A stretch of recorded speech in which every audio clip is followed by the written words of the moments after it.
नमस्कार, कसे आहात सर्व? तर आज आपण बनवणार आहोत रेस्टॉरंट स्टाईल पनीर भुर्जी, ते पण खूप सोप्या पद्धतीने. चला तर रेसिपीला सुरुवात करूया. सर्वप्रथम या ठिकाणी मी 200 ग्रॅम पनीर घेतलेलं आहे. ते अशा प्रकारे व्यवस्थित किसणीने किसून घेतलं आहे, किंवा तुम्हाला नसेल किसून घ्यायचं तर तुम्ही या ठिकाणी त्याचे छोटे छोटे कापही करू शकतात, हरकत नाही. आणि आता काय करायचं आहे तर आपल्याला एक गॅसवरती कढई गरम करायला ठेवायची आहे. त्यामध्ये थोडंसं तूप टाकायचं आहे. तूप टाकल्यानंतर तुम्ही या ठिकाणी बटरचाही वापर करू शकतात. त्यानंतर थोडंसं आपल्याला तेलही टाकायचं आहे यामध्ये. तेल टाकल्यानंतर मी ते एक पान टाकते आहे. तेजपान थोडंसं असं तळल्यासारखं झालं की त्यामध्ये थोडंसं जिरे आणि मोहरी टाकायची. ते तडतडलं की त्यामध्ये आपल्याला लगेचच आपण जो बारीक कापलेला जो कांदा आहे तो टाकायचा आहे. कांदा व्यवस्थित आपल्याला परतून घ्यायचा आहे. गॅसची जी फ्लेम आहे ती आपल्याला लो टू मीडियमच ठेवायची आहे. हाय फ्लेमवर करायचं नाही आहे, कारण कांदा करपण्याची शक्यता असते म्हणून.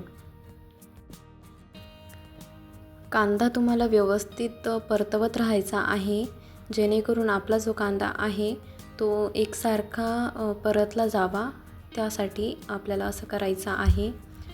त्यानंतर आता आपल्याला यामध्ये बारीक कापून घेतलेला टोमॅटो आहे. मी 2 मीडियम साईजचे टोमॅटो घेतलेले होते, ते टाकले आहे. त्यानंतर मी 2 हिरव्या मिरच्या ज्या आहेत त्या बारीक कापून घेतलेल्या आहेत, त्या या ठिकाणी मी टाकल्या आहे.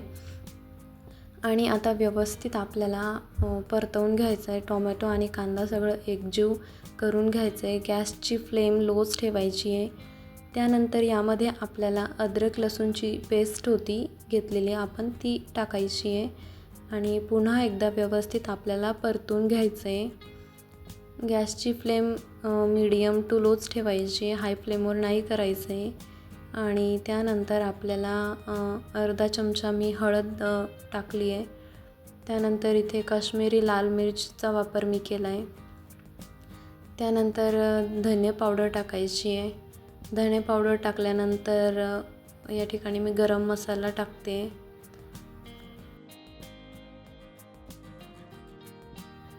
एक चमचा पनीर मसाला मी इथे वापरत आहे.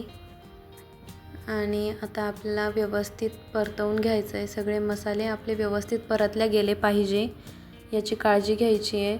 आणि कमी फ्लेमवरच आपल्याला हे सगळं करायचं आहे.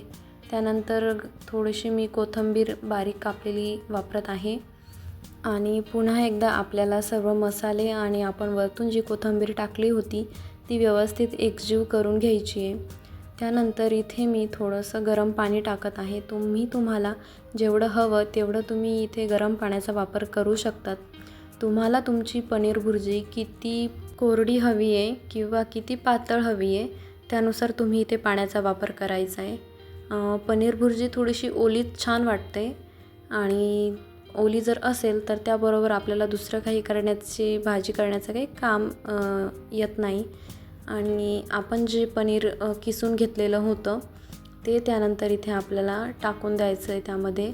आणि पुन्हा एकदा व्यवस्थित आपल्याला पनीर आणि जे मसाले होते ते सगळं एकजीव करून घ्यायचं आहे, जेणेकरून आपली पनीर भुर्जी जी आहे ती दिसायलाही छान दिसेल आणि रंगही छान येईल. त्यानंतर आपल्याला पुन्हा एकदा बारीक कापलेली कोथिंबीर या ठिकाणी आपल्याला टाकायची आहे.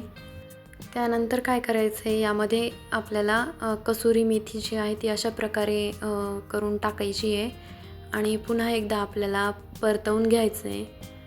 खाली लागण्याची शक्यता असते, त्यामुळे गॅस मिडियमच ठेवा.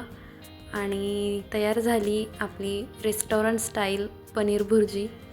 तुम्हाला रेसिपी कशी वाटली कमेंटमध्ये नक्की सांगा. आणि आवडल्यास लाईक करा, शेअर करा. आपल्या चॅनलला सबस्क्राईब करायला मात्र विसरू नका. बाय.